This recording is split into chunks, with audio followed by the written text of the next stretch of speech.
রমজানে রাসূল সাল্লাল্লাহু আলাইহি সাল্লামের খাবার-দাবার যেমন ছিল, রমজানে রাসূল সাল্লাল্লাহু আলাইহি সাল্লাম সহজলভ্য খাবার গ্রহণ করতেন।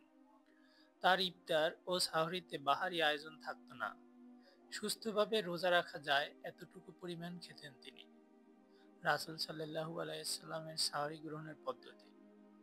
রাসূল সাল্লাল্লাহু আলাইহি সাল্লাম সাহরি খাবারে অত্যন্ত গুরুত্ব দিতেন। তিনি বলেছেন, তোমরা সাহরি খাও, কারণ সাহরিতে বরকত আছে। বুখারী হাদিস 1923, মুসলিম হাদিস 1095। সাহরি খেলে রোজা পালন সহজ হয়, তেমন শারীরিক দুর্বলতা অনুভূত হয় না। রাসূল সাল্লাল্লাহু আলাইহি সাল্লাম সাধারণত সাহরিতে হালকা ও সহজলভ্য খাবার গ্রহণ করতেন। সাহরিতে রাসূল সাল্লাল্লাহু আলাইহি সাল্লাম যা খেতেন: পানি ও খেজুর।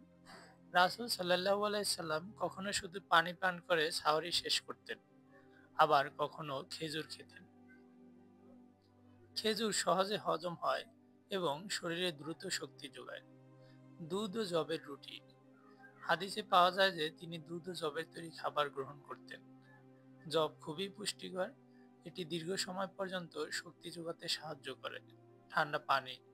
রাসূল সাল্লাল্লাহু আলাইহি সাল্লাম সাহরিতে ঠান্ডা পানি পান করতেন, যা শরীরকে হাইড্রেটেড রাখে, সারাদিন পানি শূন্যতা থেকে বাঁচায়।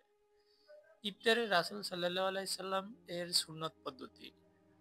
রাসূল সাল্লাল্লাহু আলাইহি সাল্লাম দ্রুত ইফতার করতে পছন্দ করতেন। দেরি না করে সূর্যাস্তের পরেই ইফতার করতেন। তিনি বলেছেন, মানুষ যতক্ষণ তাড়াতাড়ি ইফতার করবে, ততক্ষণ তারা কল্যাণের মধ্যে থাকবে। বুখারী হাদিস 1957, মুসলিম হাদিস 1098। রাসূল সাল্লাল্লাহু আলাইহি সাল্লামের ইফতারের খাবার যেমন ছিল: 3টি খেজুর ও পানি। রাসূল সাল্লাল্লাহু আলাইহি সাল্লাম সাধারণত 3টি খেজুর খেয়ে ইফতার করতেন। যদি খেজুর না থাকতো, তাহলে শুধু পানি পান করতেন। খেজুর রক্তে দ্রুত গ্লুকোজ সরবরাহ করে, তাৎক্ষণিক শক্তি দেয়। শরবত ও দুধ। হাদিসে এসেছে যে তিনি কখনো দুধ ও মধুর শরবত পান করতেন, যা শরীরকে হাইড্রেটেড রাখে ও শক্তি দেয়। হালকা খাবার। রাসূল সাল্লাল্লাহু আলাইহি সাল্লাম ইফতারের পর হালকা খাবার খেতেন। অতিরিক্ত ভারী খাবার গ্রহণ থেকে বিরত থাকতেন। এটি হজমে সহায়তা করে, পরবর্তী ইবাদতে মনোযোগী হতে সাহায্য করে। সাহরি ইফতারে পরিমিত খাবার খাওয়া। রাসূল সাল্লাল্লাহু আলাইহি সাল্লাম বলেছেন, আদম সন্তানের জন্য কয়েক লোকমা খাবারই যথেষ্ট, যা তার পিঠকে সোজা রাখে।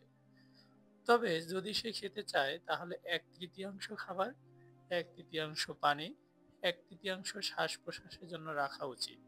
তিরমিজি হাদিস 2380। অতিরিক্ত খেলে শরীর ভারী হয়ে যায়, ইবাদতে মনোযোগ ব্যাহত হয়। তাই অল্প ও পুষ্টিকর খাবার খাওয়া উচিত। রাসূল সাল্লাল্লাহু আলাইহি সাল্লাম সর্বদা পুষ্টিকর, সহজলভ্য খাবার খেতেন। তার খাদ্য তালিকায় ছিল খেজুর, দুধ, যব, মধু, জলপাই তেল, শাকসবজি ও ফলমূল থাকত।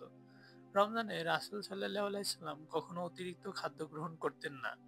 তিনি সংযমী জীবনযাপন করতেন, উম্মতকে অল্প পরিমাণে স্বাস্থ্যকর খাবার খাওয়ার উপদেশ দিতেন। রাসূল সাল্লাল্লাহু আলাইহি সাল্লামের খাদ্যাভ্যাস অনুসরণের উপকার: দুর্বলতা দূর হবে। পুষ্টিকর ও সহজলভ্য খাবার খেলে সারাদিন রোজা রেখেও দুর্বলতা কম অনুভূত হবে। ইবাদতে মনোযোগ বাড়বে। অতিরিক্ত খাবার খেলে অলসতা আসতে পারে। রাসূল সাল্লাল্লাহু আলাইহি সাল্লামের মতো পরিমিত পরিমাণ খাবার গ্রহণ করলে ইবাদতে মনোযোগ বৃদ্ধি পাবে।